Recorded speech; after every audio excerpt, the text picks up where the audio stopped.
Hey everybody, I'm Joe. We're going to talk about Rust's result type today. So that Rust result is something that tripped me up whenever I was first learning Rust. It's a way of handling errors in Rust. Here's what the Rust book says in just a couple sentences about result. It says, result expresses the possibility of error. Usually the error is used to explain why the execution of some computation failed. That is not the greatest definition. Of course, they go on in a little bit more detail about it, but basically result is an enum. So what an enum is, an enumeration, I don't know if it's short for enumeration or what, but an enum is it's a type that actually can be either one type or another type. So it could be, say you had an enum called number or string. The enum couldn't be a number and a string. It could only be a number or a string. So the enum that result is, it can either be okay or it can be error.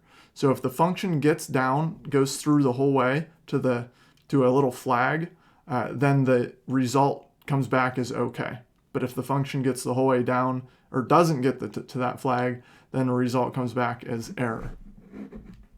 So that's what result is. It's basically just a way of handling errors in functions, and it's pretty cool actually once you see how it works and understand it. And it's pretty simple and pretty nice. It's pretty handy. So like I said, result, it just returns a value from the function saying this function ran successfully or this function did not run successfully. Now, the thing with result is that puts the onus on the programmer to look and say, okay, do we have the okay or do we have the error? And the programmer has to handle that somehow. Otherwise, they can't get their value from the function. And I'll show you that here. So let me show you our program. This is the working program that we're going to end up having. The user's prompted to enter a number there. And you put something that's not a number, and it'll just keep prompting until you give it a number, and then it says the number you entered.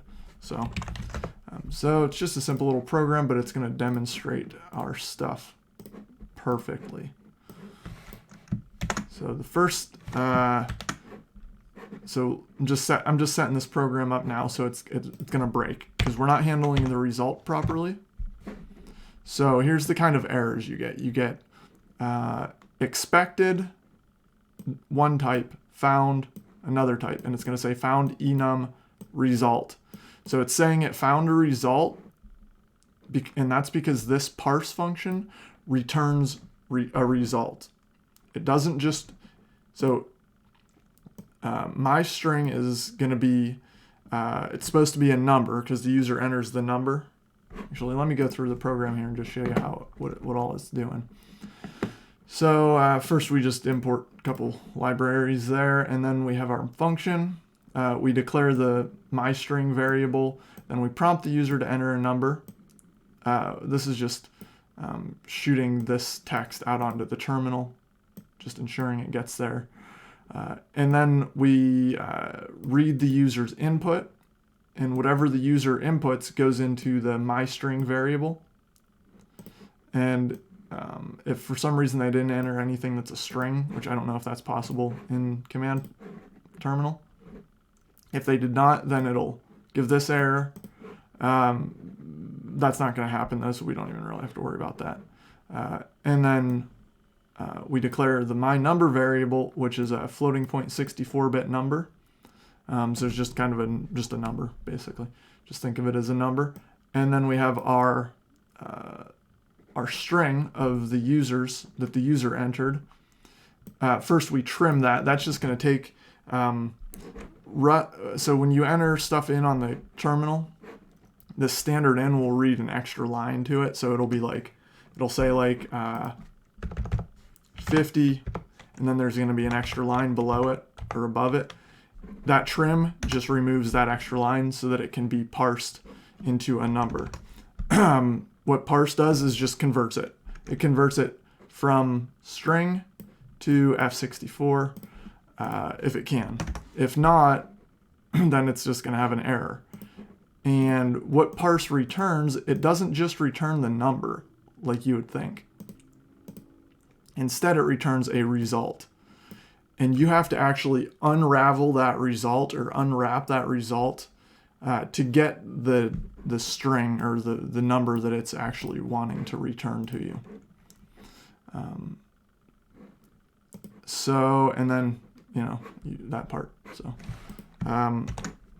So if you don't handle the result, then this is the kind of error you get. You get found enum result, expected some other type. These are some other ones. This is just kind of some other examples of what you might see. Expected U32, found enum result. Expected string, found enum. Expected whatever type, found enum. So whatever type it's trying to, it's expecting, and it was expecting F64 in our case. It did not find that type. It found result instead. So we have to actually add another function on here that handles that result. And two very simple things you can do. There's two simple functions you can use to handle that. And we'll use those to fix that, but then I'll tell you why you shouldn't use those. But you can see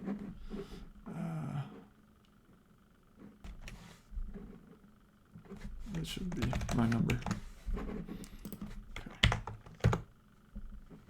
All right, so here's why we shouldn't use unwrap, because if we do enter a number and the user doesn't enter a number, well, let's enter a number first. Okay, it works fine. You entered a number, it was 50. But if the user doesn't enter a number properly, it doesn't handle it. It just panics, crashes, boom, bang. So unwrap isn't the greatest. There's another one. It's a little better. And we actually already use it up here for the read line, because the read line returns a result too. And so anyway, as you can see, that's expect.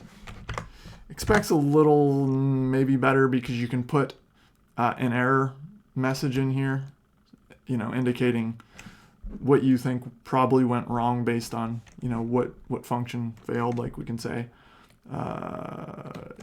you probably didn't enter a number or something like that. So now, if we don't enter a number, at least we get that, but still it just crashes. It doesn't, we're not handling that anyhow. That error's not being handled. It's not. So the program crashes, and you don't want your program to just crash. You want it to give the user another chance. So we covered handling with unwrap. Actually, here's another unwrap.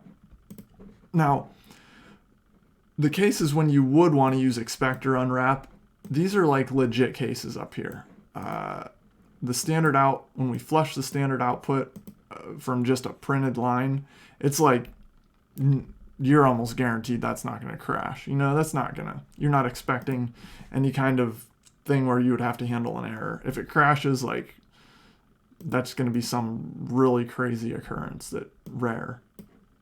So we use unwrap just because it's easy, and we're really not expecting that to crash. Same here. The user, like I said before, the user is going to be hard pressed to put something other than a string in the terminal. And as long as it's a string, this read line is going to work just fine. So we're pretty sure that that's going to work, so we just put an expect in there. But here, there's a good chance that the user's going to have a typo, or, when you're interacting directly with the user and giving them some options, like enter a number or a character or whatever, then there's more chance for error, and we want to handle that error. So that's where match comes in. Match is a beautiful, beautiful thing. I'm just going to copy this code in, and we'll go through it here. So just our libraries, we have our string, we prompt the user to enter the number, and then here we're doing something a little different. We're looping, And whatever value our loop returns is going to go into the mynum variable. So in Rust, a loop will return a value wherever you put the break. Whatever is after that break, that's the value that gets returned. So you can see the _s, whatever is in _s is going to get returned from the loop into the mynum variable. Here we're just clearing my string just to make sure that that's just an empty string at this point. And then we read the user's input into it, just like we did in the last one. And then here's our match. So match, this is just the keyword match, all right? And then we have our string, and that's what the user entered. So, you know, whether that's a J or a 55 or whatever it is, doesn't really matter right now at this point. We trim it just to get rid of that extra space above it or below it, or if there, you know, any spaces there or new lines. And then we parse it into a floating point 64-bit. And since we're using match, we use this fish notation. So we're just, but basically this is the same thing as it was doing in the other one. It's just parsing it into a floating point 64-bit number. But with the match here, whatever is right here, the match actually takes the result of that, or whatever it returns, which in our case is a result. And you can handle each of the possible options of what this will return. In this case, this returns a result, so there's two possible options. There's OK, or there's error. So these are the two options we're going to handle. So we can say, if it worked, if the parse worked, then this is what's going to happen after this arrow. We break, and this is the value this is what you actually want it to return, the number that it converted into from a string. That's what's in this, in between the brackets and the OK. So that gets shot out through this. We have break, which just breaks our loop. So the loop breaks and it returns this value to mynum. If the parse doesn't work because the user enters a letter or something, then it gets an error instead.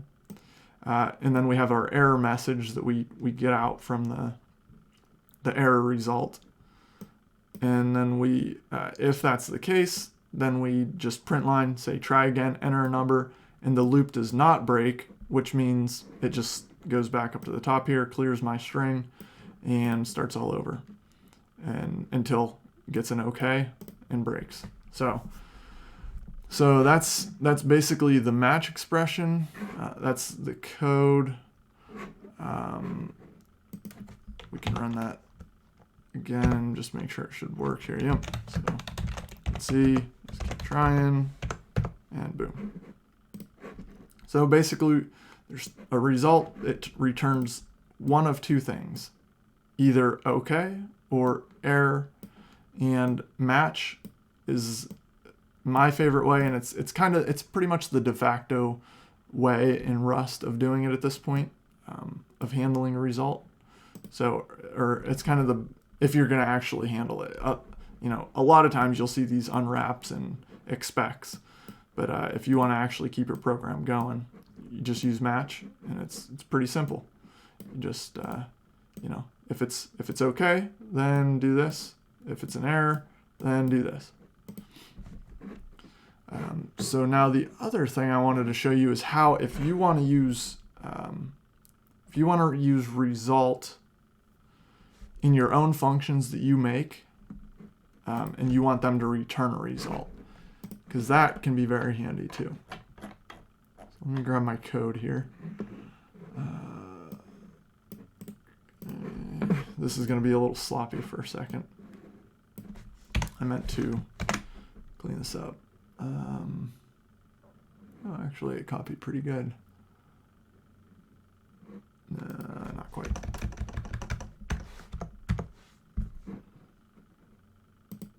Okay. Decent. All right, so we got our match, we got our function. Let me just make sure it runs real quick here. See what happens. Oh, expected type. Oh, so when I've been copying these quotes don't copy right.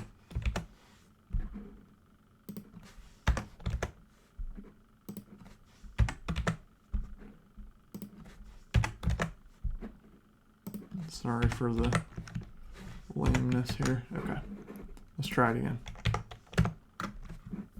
Expected type. So it's not like in our type. Unknown start of token. U 2019. What was that? Is it 50? Oh, another little quote thingy. I think that should do it. Let's see. Yay. All right. So clear that off. So this function just, all it does is it checks the value of the mynum variable. And if it's 50, then it returns okay. And if it's not 50, then it returns an error. Doesn't do any looping, just very simple. But the point is that we're creating this is it 50 function. So you're going to see how we do the result here. So, so we just have our number. Let's make that like 52, just so I can show you the error. My num is 52, so it doesn't like that it's not 50. Okay, so we have our function. We declare the function with the fn keyword. We name it. Is it 50? And then we're going to pass in a unsigned 32-bit integer, which is just a number. We're going to pass a number into the function. And you can see we pass mynum in later on. And then the function is going to return a result. And this is how we tell it the result. You put result. And this is all built standard into Rust. We don't need to use any libraries for this or anything. So you just put result, and then you put the little arrow brackets there, or whatever you call them. And then what the result is going to be, it's going to be either the types, it's going to be an unsigned 32-bit integer if it's an OK. So the first thing you're going to put, that's basically saying if the function reaches this OK, then it's going to return a 32-bit unsigned integer. If it does not, then it's going to return a borrowed static string, which is going to be the error message. Okay, and then we just declare our error here, which is this just static string there that just says it didn't work. Very simple. And then we have an if statement. If num, so if the value that was passed into the function equals 50, then we get our OK. And so it returns a 32-bit integer, which is going to be the number that was passed into the function. And that's inside that OK, right? That OK result. Else, error, and then we have our error message there packaged inside that. So whatever's inside this is basically what's going to be packaged inside that result when it gets returned from the function. So down here we run our function with a match, or we call our function match, and then we pass in the mynum, which is 50 at this point. And since it's 50, it gets the OK. And this v just gets whatever comes from that OK, right? Whatever value, which is going to be whatever number was passed into the function. So if it gets to OK, if we see OK, then we're going to unwrap the OK and get whatever value is there. And we're going to not even do anything with the value. We're just going to say, good, my num is 50. If it's an error, then we're going to not do anything with the error message either, I guess. We're just going to print error my num is, and then whatever my num was. So whatever yeah, whatever my num was. So that's how you do it. It's pretty simple. The main difference between making a regular function, I guess there's two main differences. So you have your what you're returning, and it's going to be results with if it runs properly and returns what the packaged value is going to be that type, and the error is going to be whatever type, most likely some kind of string, right? And then you have your OK and your error. So if the function winds up in this area, then we want it to result in an error. If it winds up in this area, then we want it to result in an OK, which gives our final value. And then we unpackage that later on. Or whoever else wants to use our function can handle that with a match statement. So that's pretty much it. If you see, that error, like the expected this found enum result, then the quickest, easiest thing to do is just to put an unwrapped or an expect there. If you're wondering, is that really my issue? Just try that first, and then you can go down the route of maybe putting in a match statement to handle things more properly or more thoroughly, I guess. So that's basically it. In case you want the written guide, because this is my guide, that it's pretty, I tried to be pretty thorough, like explain things, and I put a lot of resources at the bottom. So I think it's a pretty good thing, maybe just a bookmark if you want. You can find that on my Medium.